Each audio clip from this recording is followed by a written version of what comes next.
Drahí moji priatelia, chcel by som vás aj takouto formou pozvať na prvé bardejovské dožinkové slávnosti tu na Radničné námestie už túto sobotu 6. septembra 2014. Na slávnosti, ktoré v sebe budú zahrňať všetko to, čo k tomu patrí.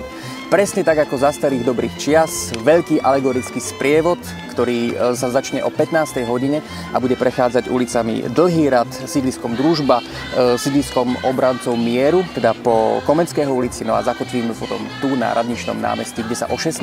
hodine začne veľký dožinkový, slávnostný samozrejme program. V rámci tohto podujatia by som sa na vás chcel však obrátiť aj s prosbou. Chcel by som vás poprosiť, aby ste tí, ktorí viete piecť, napiekli a priniesli tu na Radničné námestie okolo 14. hodiny, možno o 14:30, klasický závin. V rámci tohto podujatia by sme totiž veľmi radi pokorili jeden slovenský rekord.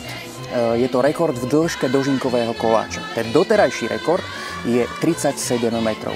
Ide o to, aby sme naskladali jednotlivé záviny vedľa seba a takýmto spôsobom sa dopracovali k dĺžke minimálne 40 metrov. Ja som presvedčený o tom, že sa nám to podarí, lebo my, Bardejovčania, sme vždy držali spolu a tak sa nám určite podarí pokoriť aj tento slovenský rekord.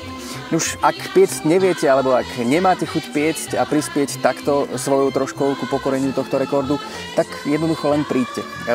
Verte mi, že zábava bude skvelá, postarajú sa o tom skvelé folklórne súbory, no a poľnohospodári, to je proste záruka dobrej zábavy. Takže teším sa na vás.